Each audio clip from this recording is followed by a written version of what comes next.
The son of a deputy CIA director was killed fighting in Ukraine, but not for the Ukrainians. Just what was the child of a senior U.S. intelligence official doing serving Vladimir Putin? I'm Paul, U.S. Army combat veteran. Let's talk about it. All right, so this is a crazy story because the son of a deputy director of the CIA was killed fighting for Russia. And this is preposterous for a host of reasons. But the man in question was named Michael Gloss. He was 21 at the time of his death, who had signed a contract to fight with the Russian military. Now, his mom is actually Julianne Guyena Gloss, the CIA's deputy director for digital innovation, right? And her husband his father, I don't know if they're together, an Iraq war vet named Larry Gloss.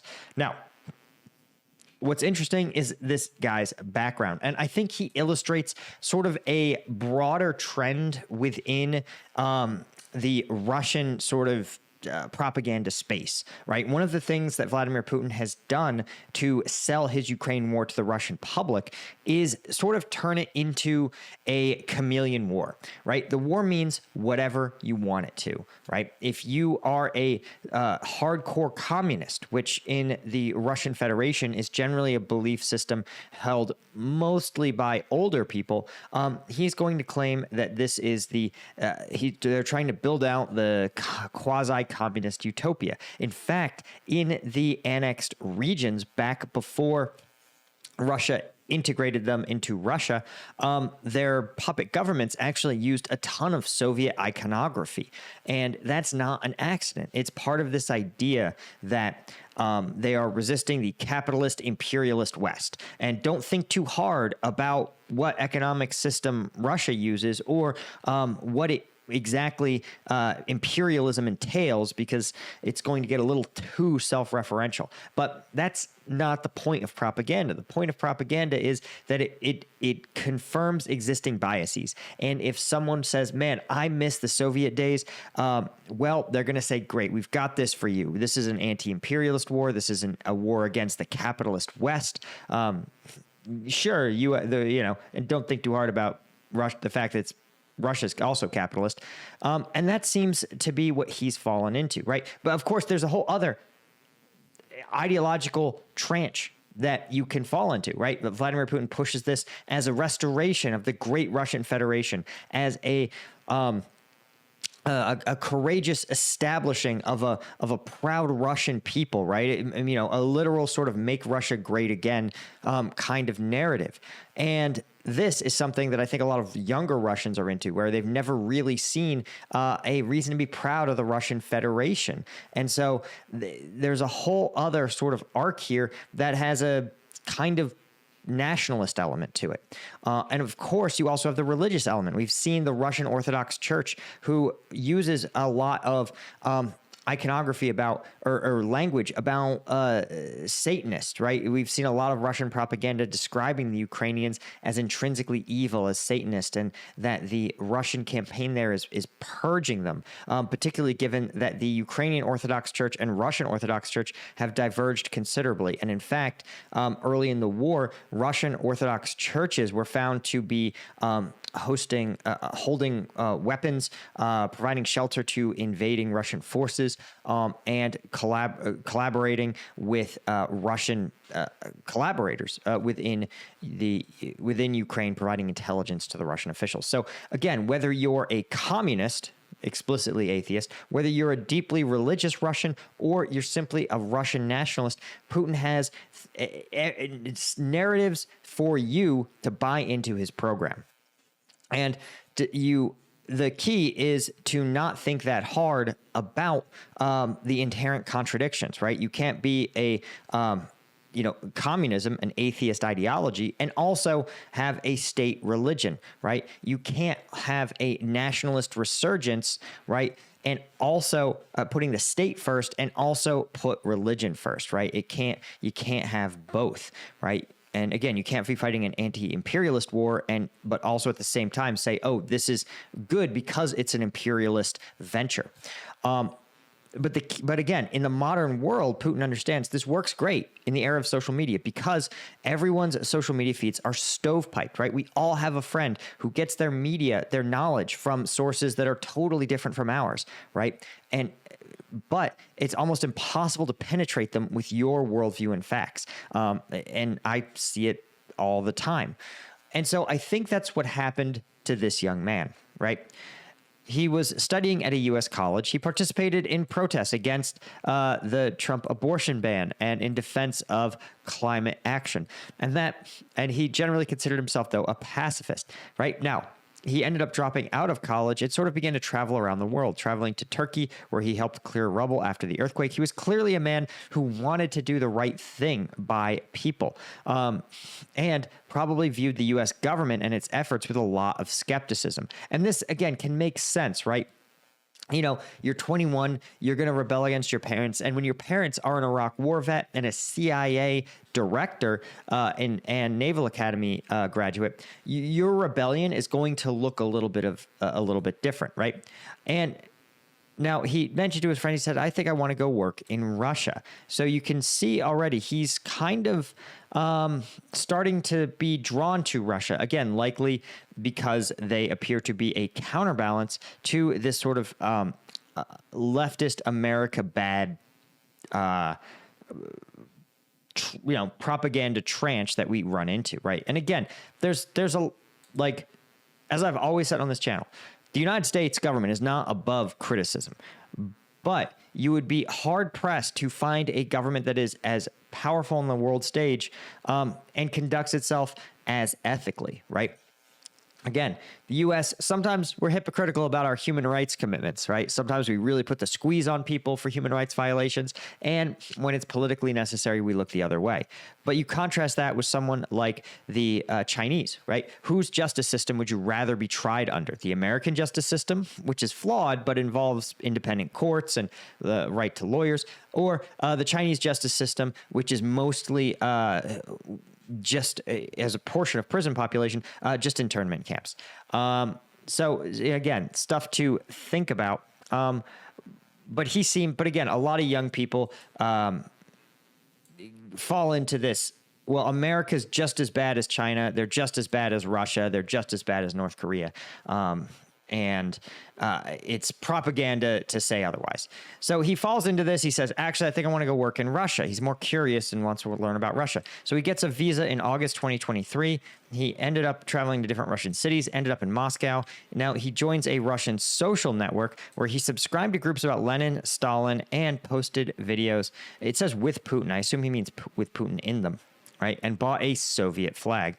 This is all very interesting. It tells us that he's gone further down this kind of anti-American. He's in that tranche: anti-American, anti-imperialist, pro-communist, right? Sort of vision of the world. And so then, logically, as his visa starts to expire, he wanted to travel to Europe, but instead, he ended up going to a Russian army recruitment center in Moscow, right, where he signed up with other foreigners, right? Now, he ends up in the 173rd Guards Airborne Regiment, the Russian Airborne Forces. Now, he told his family he was in Russia for work and was saving money for an Africa trip. But then he drops videos like this. And you see here that he's clearly just a college kid playing a fantasy because he literally has a Soviet star pinned to his vest. And again, the Soviet Union, I want to make this totally clear. The Soviet Union and the Russian Federation are totally different. They are different states. They are different geographic boundaries. They have different systems of government. They have different economics. They are not the same, period. Full stop, right? But again, the Vladimir Putin, a core part of his propaganda is that he's the successor to the Soviet Union. Russia is the rightful head of these rightful dominating power of Eastern Europe, and it is an aberration that the Russian Federation cannot do so. So he ends up in the 173rd Guards unit, and then interestingly, he it appears that he arrived in Donetsk as part of the Russian invasion forces in December, so about 18 months into the war. And then by April 4th of last year, he was killed, likely during the fighting in Bakhmut. But he was not buried until December of last year. And his parents did not mention his cause of death in the obituary, but referred to it as tragic. Now, here's what I want to point out. There's some key things that make me think that this is not like something more nefarious, right? One, I want to point out that the deputy director, Juliana Gallina, she spent most of her career with IBM, managing federal accounts and kind of working within IBM. She was a U.S. naval graduate, but appeared to have never been on active duty, but I'm not certain of that. Oh, yeah, exactly. She spent 10 years at the National Reconnaissance Office in the 90s, and probably, I'm trying to tell, maybe in the Navy.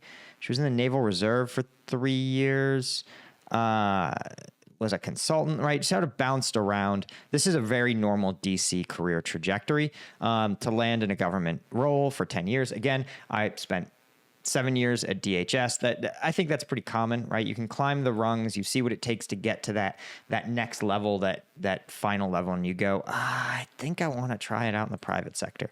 Looks like she did that. Again, spent some time at a bunch of startups and consulting firms, and ended up landing at IBM, where she ended up head of federal accounts. And then the CIA was like, listen, you have tons of government experience. This is also classically DC, right? Hey, we know that you know the ins and outs of the government and the intelligence world because you spent a decade there. But you have a decade in the private sector with places like IBM. You know how this kind of tech works. Can you help us come in and roll out some of these advanced software systems, bring us more in line with the private sector, right? And again, she was doing this since, it looks like since about 2019. So she's been doing it for 6 years. And so she started doing this long before Gloss, her son, went down his kind of leftist rabbit hole, right? And here's the other thing. If you were Vladimir Putin and a son of a CIA senior official defected to your country, which is in effect what he did, would you ever send him to the front lines to get killed? Like, would you ever do that? And that's the thing to take away, right? Is that it's too good a propaganda victory if he was to stay alive, right? And that's not to say he wouldn't serve with the Russian forces, but he would be protected. He would be in safer units, maybe a drone unit, right? And we saw this when, remember that story about the Massachusetts city councilman at the lowest possible level of elected official in the United States, defected because he was facing charges for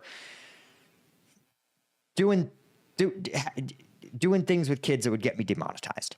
So he fled the country, went to Russia. He signs up, but Russian state TV puts a camera crew on him. He gets on with a safe drone unit. The camera crew films him, does all these interviews. He, of course, talks mad shit on the United States, and they broadcast it all in all of their channels. And the reason is it's such good propaganda. Right? And getting him killed would be bad propaganda for the Russian Federation. So they make sure he's serving. I'm using those terms generously. He's fighting, and he is, but he's kept safe from the worst of the conflict.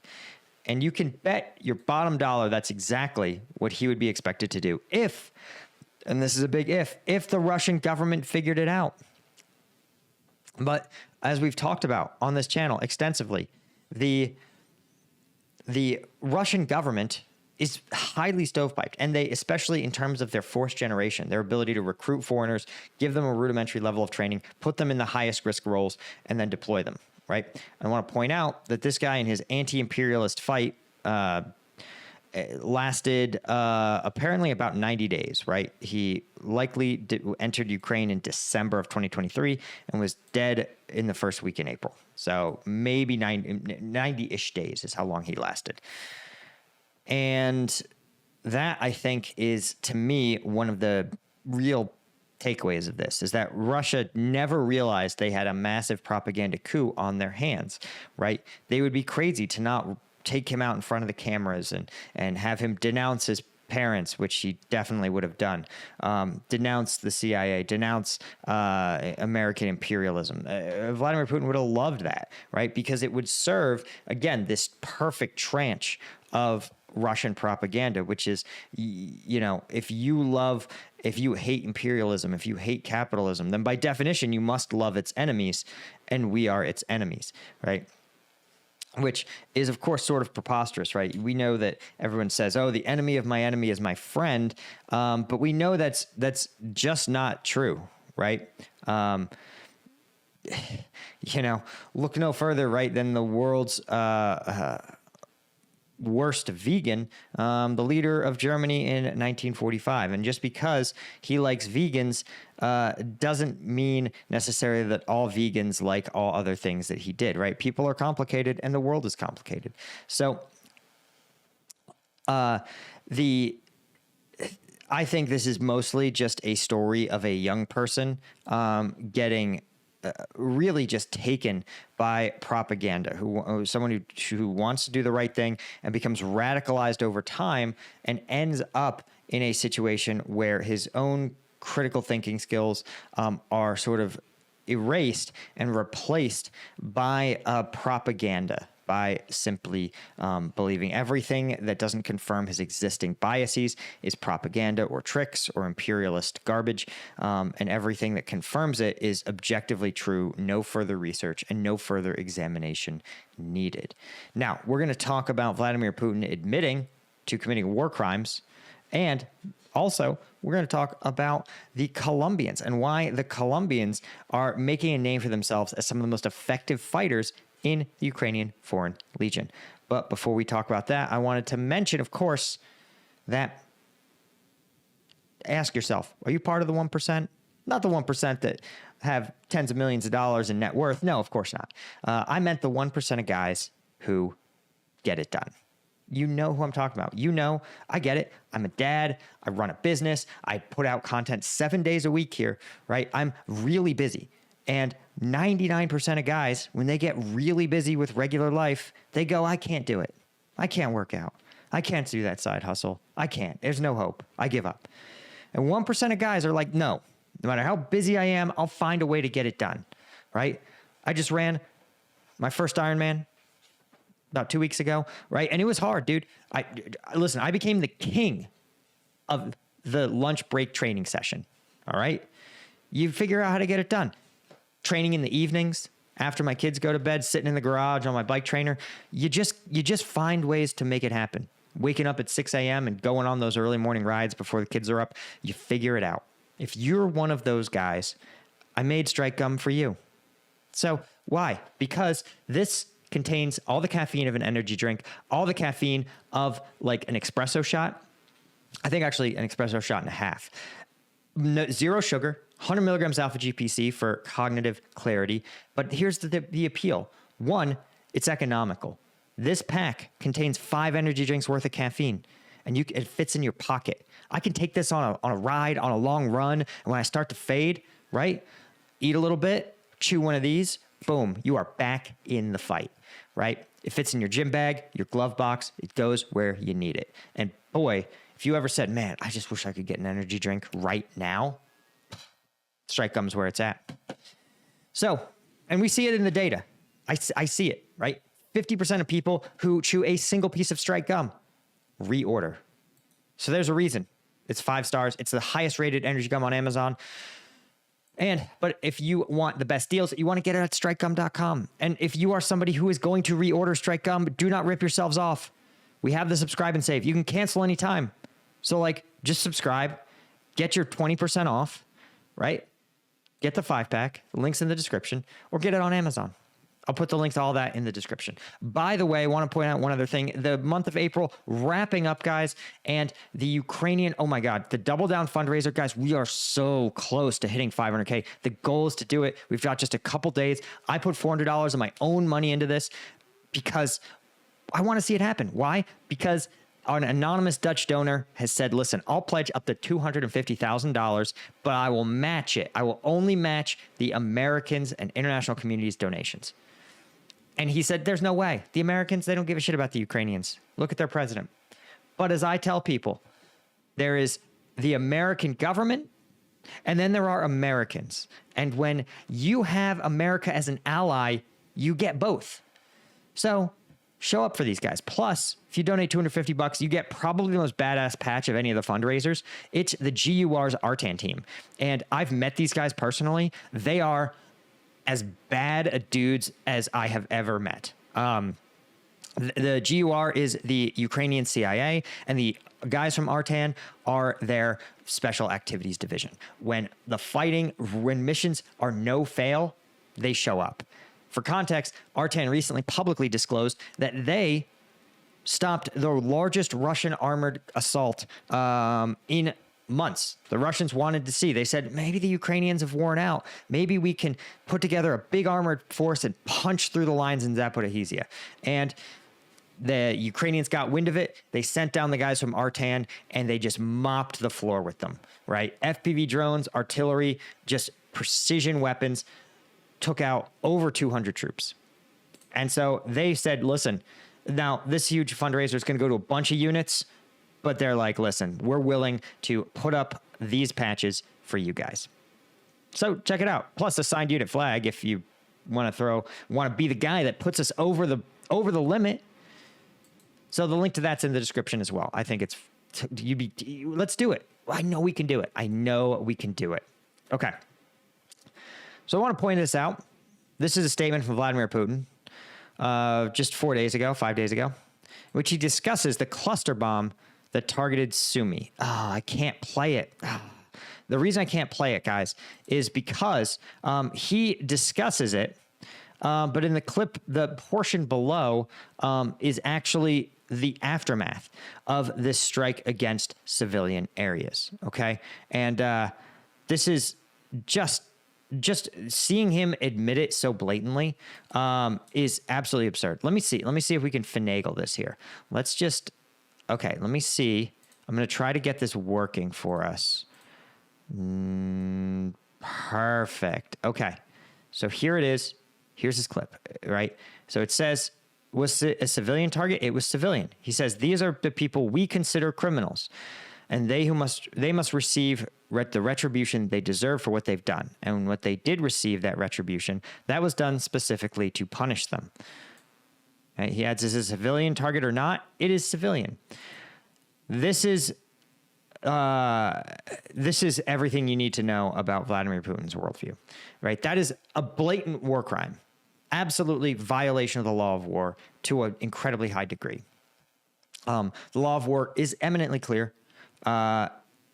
Punishing civilian areas is a massive no-no, right? This is a classic tactic by some of those brutal regimes on Earth, where they say, oh, here's a village near where our forces were attacked. We are going to liquidate the entire village to send a message to the surrounding villages that say, do not resist us in any way, or even have other people resist in the vicinity of your village. Or else we will destroy you. We will liquidate you. And this is just Putin scaling up that mentality that says, yeah, they're civilians, but you know what? Because they are in Sumy, they deserve retribution. The Ukrainians collectively deserve retribution, deserve punishment for daring to resist the liberation by Russia. But the fact is that, again, I get irked when the international community and the White House specifically sits there and goes, well, you don't understand. It was an accident. And then there's a little video of Putin being like, this was not an accident. I wanted to punish civilians. I hate civilians. Right? And then just sit there and go, oh, well, this war criminal, I'm sure he can be negotiated with. Has Putin honored any of the agreements he's made so far? Did he honor Minsk 1, Minsk 2, right? Remember, literally 72 hours before the invasion, Sergei Lavrov was doing press conferences where he said, it's fake news. We don't want to invade Ukraine. This is a military exercise. There is no invasion. So, you know, this is who Vladimir Putin is, and this is how you have to negotiate with him. He understands force. He understands punishment. He understands those incentives and nothing more. Now, I want to point out another interesting story about Colombia. Now, Colombia's drug war veterans are apparently absolutely smoking North Korean commandos in Russia's Belgorod, right? Now, these are fighters from that are part of a foreign legion. I want to say they're with the 47th. I think they are the Carpathian Sith Brigade. Right. But they're made up entirely of Colombian fighters, right? In fact, Colombians are a significant portion of Ukraine's total foreign fighters. And the reason these guys are so commonly in the fight is, one, there's 1 to 2 years of mandatory military service in Colombia. They have the second largest army in South America. There's a huge recruiting pool. But what also is true, that these guys have been really tough, fighting tough counterinsurgency units, or a tough counterinsurgency fight that's been going on since the 60s, right? The Colombian conflict, or the Conflict Armado Interno de Colombia, has been going on since May of 1964. It's a low-intensity asymmetric war between the government of Colombia, far-right paramilitary groups, drug cartels, far leftist guerrilla groups, each trying to influence Colombian territory, right? Now, as you can see, it is very complicated, as a 80-year-old conflict is apt to be, but you have the government of Colombia, which is supported by many sort of other states that have an incentive to see the government of Colombia be strong and capable, right? Including the United States, its neighbors like Ecuador, Brazil, Mexico, Panama, and Peru. And of course, Colombian drug cartels, right? Ranging just a whole variety of different cartels, including folks like the Cali cartel, the Medellin cartel, all of these. Let's see, they have La Linea? No, they don't have La Linea. I think La Linea is a Mexican. But we're noting the Mexicans are also involved, right? Because they want to protect their supply lines. So, but also you have the FARC and FARC affiliated, right, who are leftist rebel groups. The problem is, of course, the FARC and its associated groups oftentimes engage in drug trafficking in order to fund their operations. So there is a lot of bleed over here, right? And sometimes, of course, you'll have the rebel groups providing assistance to the drug efforts, and sometimes the drug cartels will have an incentive to increase the fighting between the government and the rebel groups in order to allow the passage of narcotics through certain regions. And you can see that the Colombian rebels, the FARC, is supported by Venezuela, Cuba, Belarus, Nicaragua, allegedly, Libya prior to the fall, the Soviet Union until it failed to exist, and the Albanians, right? As well as people like the Shining Path and the ETA. So you can see that this is all very complicated, but here's the takeaway.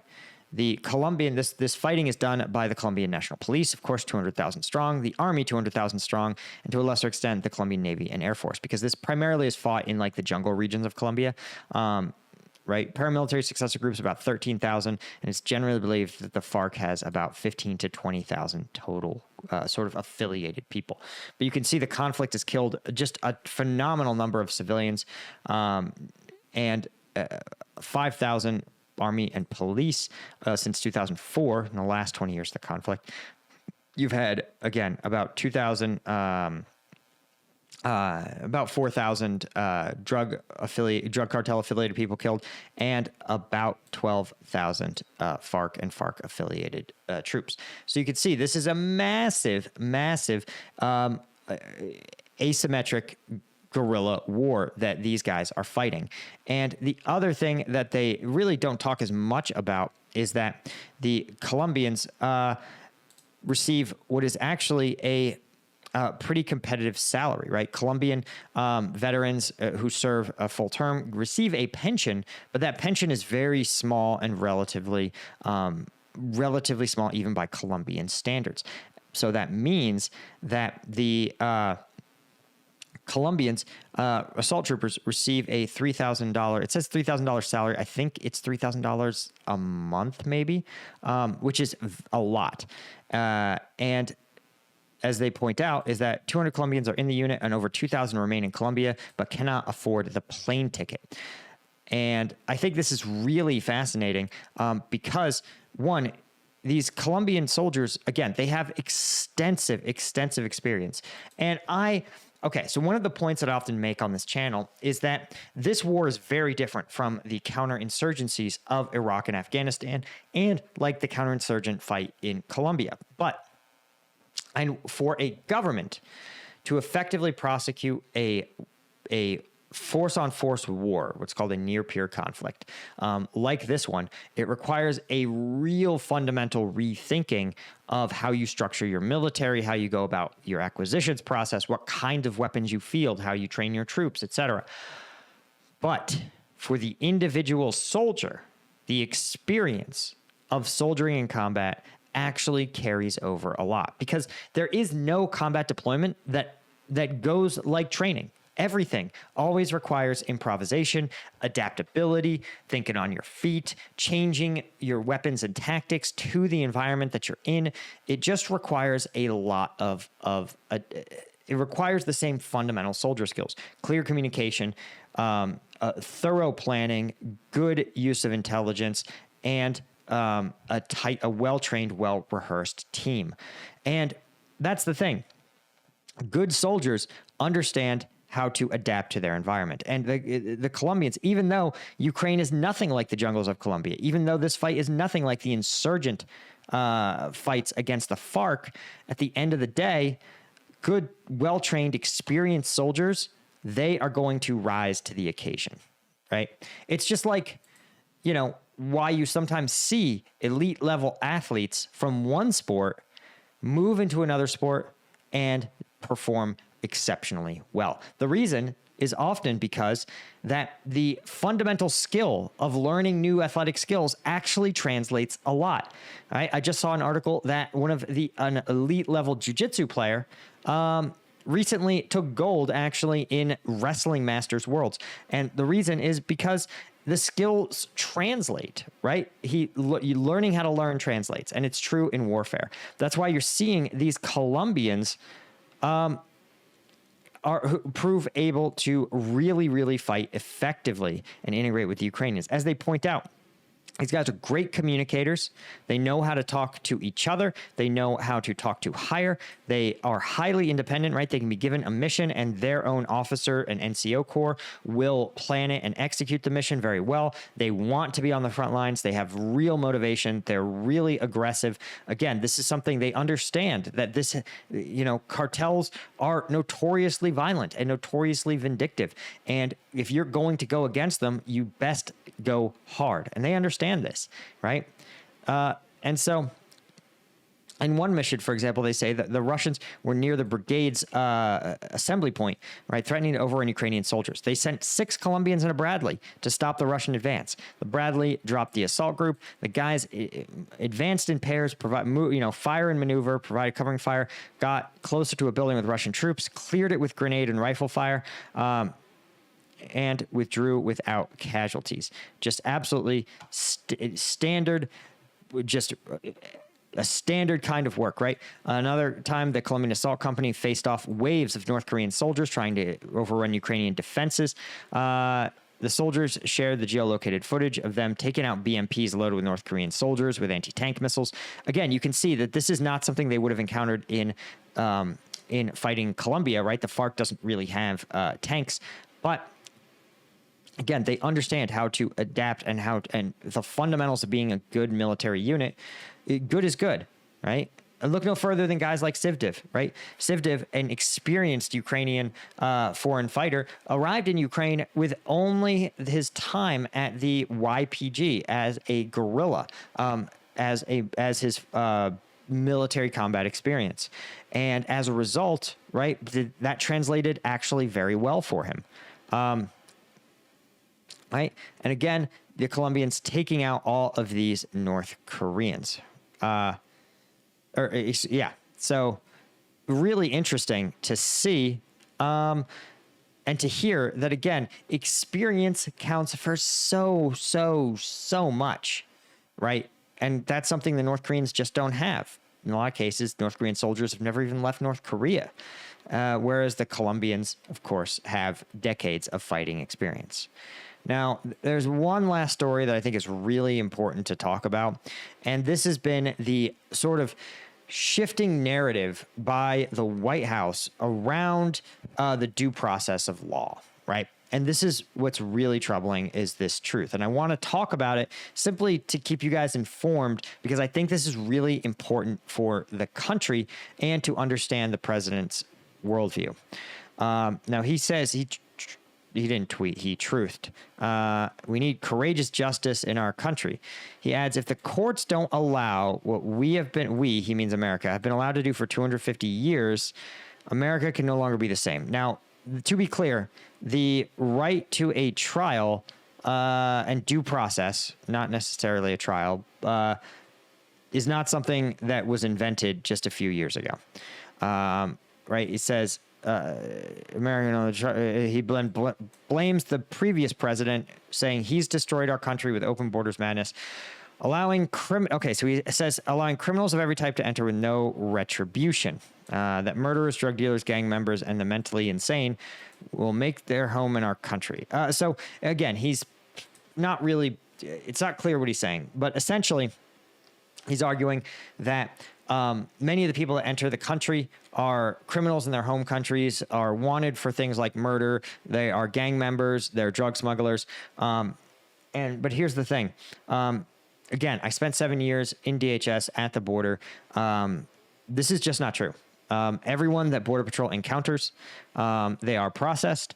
They have their identities verified. They reach back to the home country and they say, listen, is this person pending any charges, a murder charge, sexual assault charge, anything like that? Do they have any previous convictions in the United States? And if they do, they get turned around and sent home, right? The only exception is if they say the magic words. They say, actually, I'm seeking asylum. And then they can't get turned around. They have to sit in jail. They sit in an immigrant detention center until they're deported.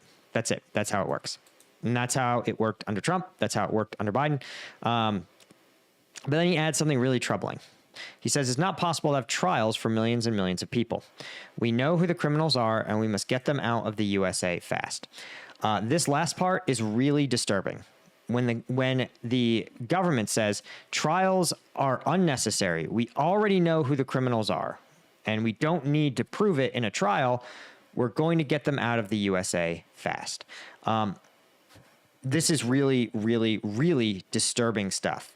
Again, I'm not somebody who's like, oh, I love migrants, I love criminals. There is one venue in the United States to establish if someone is a criminal, and that is a trial. That is the criminal justice system determines criminality. And again, admission to the country is a separate thing entirely. But again, what's disturbing is that if you say, hey, the asylum laws aren't that good, people shouldn't be able to just make a vague statement about needing an asylum hearing and then get entitled to an asylum hearing. Sure, but that's something that could be solved with legislation, right? Change the legislation about what constitutes an asylum claim or how long you can adjudicate an asylum process. All of those things are things that can be changed by Congress. And the Republican Party currently controls Congress and the Senate and the White House. So passing that legislation would be easy. And also worth noting is that it would be also easy to have millions of trials. In fact, immigration judges, people who make the determination that someone can indeed be deported, were fired by Elon Musk. Right? They terminated 20 immigration judges and removed all 9 of the Board of Immigration Appeals judges, which, of course, is incredibly strange because, right, do a little math with me here. Typical immigration judge, let's say in a year, we just said they fired 20 judges. And let's be generous. Let's say the judges can do 2 trials a day, right? And then let's say they work 360 days a year, right? You can see that right there is your ability to process tens of thousands every single year of migrants, again, and give them due process of law. So if the federal government, which, by the way, the Department of Homeland Security has about 10,000 it has about 50 to 80,000 Border Patrol agents. So let's say we were to hire just a paltry 10,000 immigration judges. They were to do 2 trials a day, and then they were to do it for a year. You would easily have the 7 million trials in a given year. So the question you have to ask yourself is, why is it so important that instead of just hiring some more judges and running through the process, right? Why is it really important that the government say, listen, we need the right to unilaterally declare someone a criminal and deport them? And that is a big red flag. I don't know what else to tell you. Again, I know it's not like the channel topic per se, but I've spent a tremendous amount of time, obviously, on this channel researching Vladimir Putin's autocracy and his ability to control the Russian state, despite the Russian state having all the trappings of a democracy. They have elections. They're just sham. The outcomes are predetermined. They have courts, but the courts only do what the state says they should do, what Vladimir Putin and the Kremlin says they need to do. They always reach the conclusions they need to, right? To make sure people like, for example, Alexei Navalny is sent into a gulag and then accidentally killed. Right? They have all of these things where they say, listen, we know who the criminals are. We know, and we don't need to have these trials. That's how Vladimir Putin, where you end up with a gulag full of political dissidents, or even worse, people who've wronged the leader pushed out of windows, right?